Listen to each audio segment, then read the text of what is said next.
here at the Monticello Museum, if you notice on the ticket, there's a list of station stops. And what that originates from is the original Illinois traction, which is the forerunner of the Illinois terminal.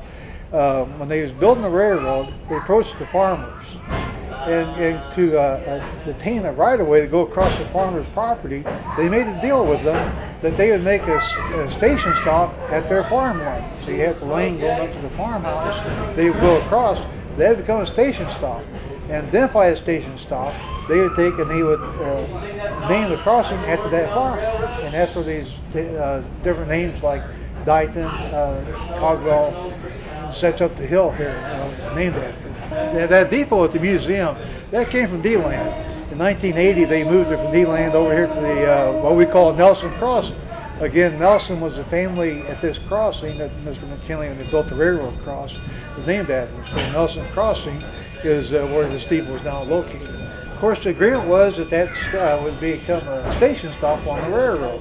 So if you lived on the, let's say, Nelson Crossing, and you want to go to Champaign to go shopping, you can step out there to the crossing as the train would approach. All you had to do is wave, and they'd stop the train, pick you up, take you on the town. And of course, after a couple trips, everybody knew everybody, so the farmers knew the train crew knew the people on the train, and they would stop, a lot of times I'd make an automatic stop for these people, knowing that they're going to get on and get off there.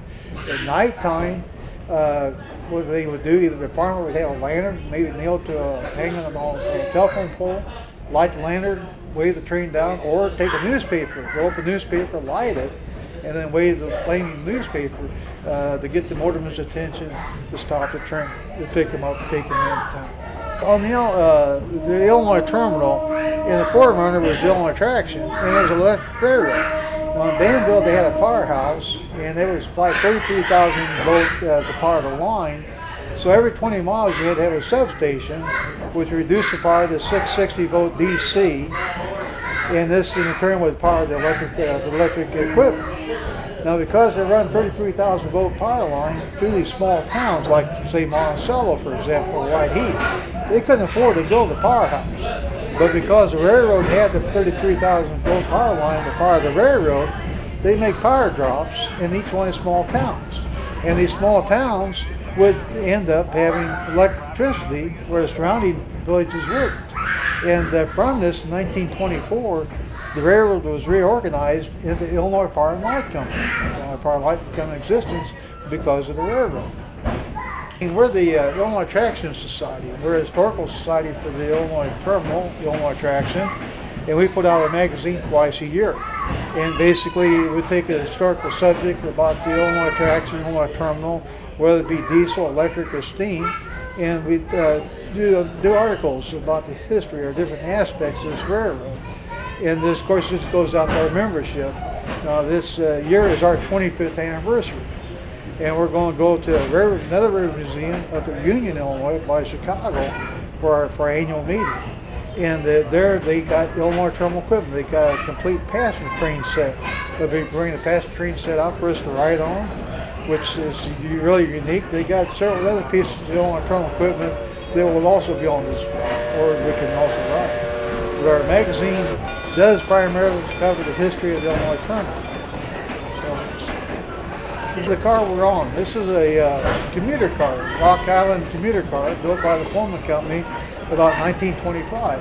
And this was where on the Rock Island, you would board this car in the suburbs to come into town. If you notice these straps on each end, what we call straps, these white handles, this is where a commuter could stand and hold the strap. And the seats are reversible, so you could flip the seats back to change the direction of movement. We got a caboose back here, a Wabash caboose, built in 1948. Right there in the catered shops for the Wabash. Of course, cabooses by 1980 had become obsolete with electronics. But of course, here at the museum, you can ride the caboose, and the best place to ride is up in the cupola.